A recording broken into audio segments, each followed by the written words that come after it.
Le camping n'a pas seulement changé d'image, c'est aussi devenu un business très rentable. Un seul chiffre suffit à l'illustrer. Le taux de résultat net de la profession a atteint en 2011 une moyenne de 11% du chiffre d'affaires, soit un niveau près de 2 fois supérieur à celui des hôtels et des villages vacances. Et ce taux peut même dépasser les 20% dans les campings les mieux gérés. Ces performances insolentes coïncident avec la montée en gamme des établissements, car le camping d'aujourd'hui n'a plus rien à voir avec celui des années 80. D'ailleurs, il ne faut même plus parler de camping, mais bel et bien d'hôtellerie de plein air. Un changement d'appellation qui en dit long sur la mutation du secteur. Je m'explique. Premièrement, la toile de tente a peu à peu cédé la place aux chalets et mobil-homes tout confort. Deuxièmement, les infrastructures de loisirs se sont multipliées. Je pense aux piscines, aux installations sportives, aux restaurants, voire aux spas. Troisièmement, la profession décerne même depuis 2010 une 5e étoile aux établissements les plus sélects. Un nouveau positionnement qui est une vraie mine d'or pour les exploitants. Non seulement elle attire une clientèle plus large et de plus en plus éloignée des stéréotypes du campeur, mais surtout elle permet de valoriser l'offre et de justifier d'importantes hausses de tarifs.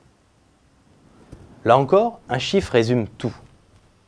Une parcelle avec un hébergement dur génère 5 à 10 fois plus de chiffre d'affaires qu'un emplacement nu. Au final, la montée en gamme de l'hôtellerie de plein air assure une solide croissance aux exploitants. En 10 ans, leur chiffre d'affaires a doublé pour dépasser aujourd'hui 2 milliards d'euros. Un succès qui suscite logiquement toutes les convoitises. Premier constat, les grandes chaînes prennent le pouvoir. Les campings gérés de façon quasi artisanale par des municipalités ou des sociétés familiales cèdent peu à peu la place aux grands réseaux. Encore marginaux, il y a 20 ans, ils se partagent aujourd'hui 35% du chiffre d'affaires du secteur. Il faut dire que ces opérateurs ont des atouts à faire valoir.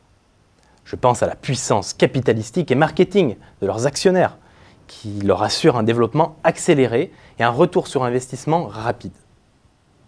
À ce titre, le réseau Sandaya est un véritable symbole. Créé en 2010 par l'ancien directeur général de Pierre et Vacances et le numéro 2 de Center Parcs Europe, cette chaîne de camping se développe à grands coups d'acquisition. Ce réseau, de 5 établissements aujourd'hui, en comptera en principe 12 fin 2012. Et pour financer cette croissance rapide, Sandaya peut compter sur le fonds d'investissement Pragma Capital. Au total, les dirigeants ont ainsi une enveloppe de 150 millions d'euros pour faire leurs emplettes. Des sociétés d'investissement qui se sentent d'ailleurs comme chez elles dans le monde du camping. Acto Capital, filiale de Groupama, a par exemple financé l'extension du parc du réseau Campéole.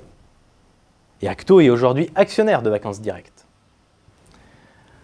La société financière Montefiore Investment a, elle, investi dans le leader européen de la location de mobil-home, Omer Vacances. Mais jusqu'où ira ce mouvement? Est-ce qu'on verra un jour des géants comme Hilton ou Accor émerger dans l'hôtellerie de plein air? On en est encore loin, mais le virage de l'industrialisation est bel et bien amorcé. Reste à savoir si la course à la standardisation et à la rentabilité restera compatible avec les attentes de vacanciers souvent partisans d'un camping convivial et authentique.